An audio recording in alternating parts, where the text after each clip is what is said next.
Okay, so I am going to attempt to make pizza, homemade pizza, and this video is mainly just for the crust part of things. So, first thing we're going to start off with is 1 cup of cottage cheese. And then you can either, just start off with the 1 cup of cottage cheese. Go ahead and set that aside so you can put it away when you're ready. And then you're going to want to take either an immersion blender, or that's what I use. I have this immersion blender that works really good for this. Or a food processor, or any sort of blender that you could do this in. So I'm going to go ahead and you're going to want to blend the cottage cheese until it's smooth and there's no chunks.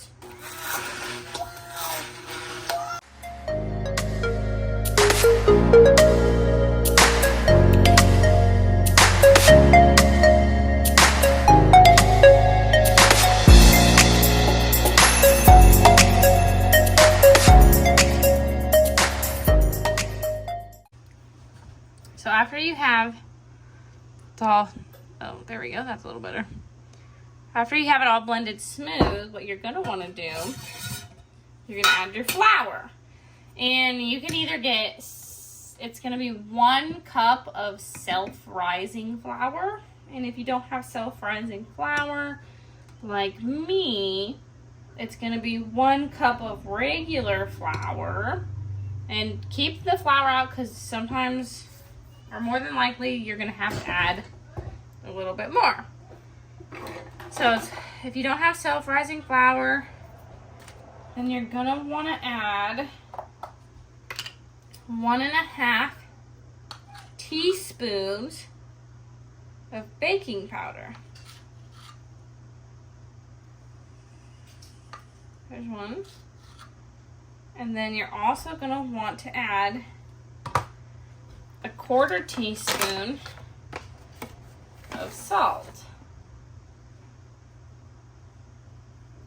Alright. And then another thing you can also add is, I like to add or make our crust a little bit garlicky, so I add a little bit of garlic powder into our crust. So add that to taste. You could add pepper if you wanted to.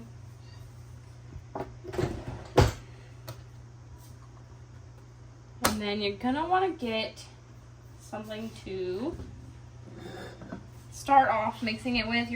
Ultimately you're gonna end up mixing it with your hands, but it's just easier to start off mixing it with something else first. So I just like to get a flat spatula, a scraper's spatula. So yeah, I'm just gonna mix this up until it forms into a dough that I can start mixing and kneading with my hands.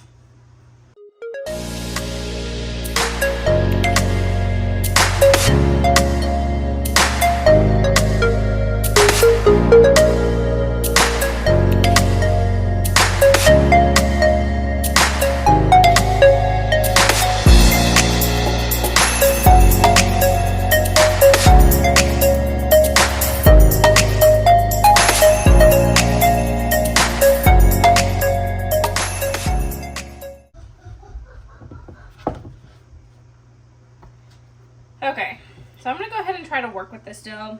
I'm going to set my bowl off to the side. I'm going to go ahead and bring it over my pan.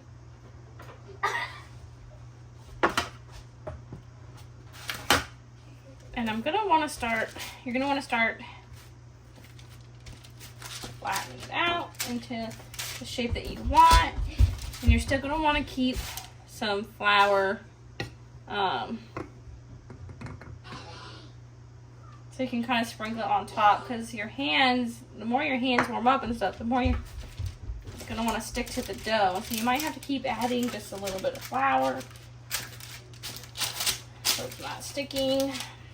And this has been a learning curve for us, because sometimes when you see like the videos and stuff online and it doesn't give you all the little details about, like, you might have to add flour if it's too sticky, or you're going to want to add flour to the top when you're flattening it out, or You know what I mean? Like, so like we've had to like adjust temperatures, like for cooking times or whatever it is, that we're having to make little tweaks here and there to get it to where it needs to be. And you're gonna want this pretty thin unless you like a thick crust pizza, but I recommend making it thin just because the way it cooks. So try to make it as thin as you can get it without obviously tearing holes in here, making it so thin that it's gonna be a hole.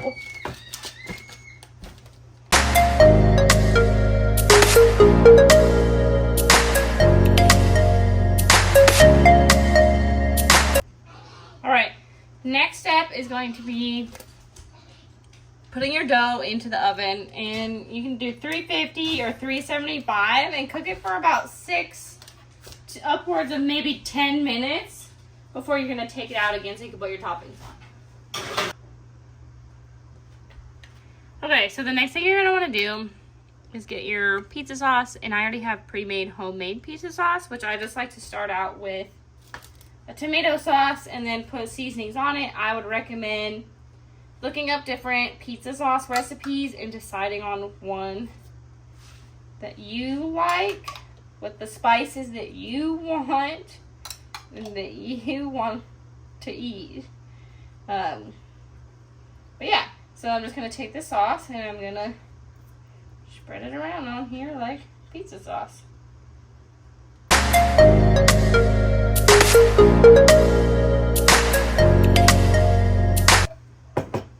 Okay, so that's enough sauce for me. And what I'm going to do, and you can add these on top, but I'm going to add the bacon bits on the bottom just so that they don't get like on top of the cheese and end up melting. These are a good brand for if you want good quality bacon bits. And I'm just going to not do too much because I don't want it too bacon, but add as however much or however little you want. You could add just bacon if you really wanted to just do cheese and bacon pizza.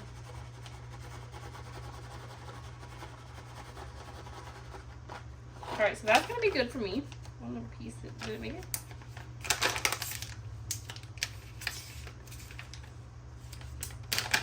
Oops, forgot my oxygen absorber. Next thing I'm gonna do is cut this open.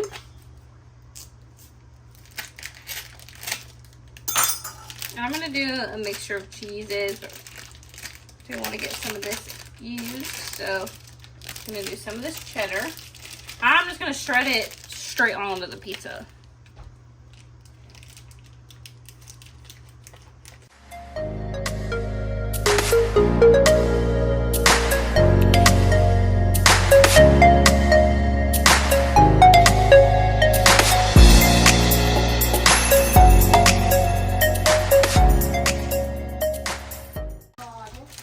And tonight, our final touch is going to be some pepperoni.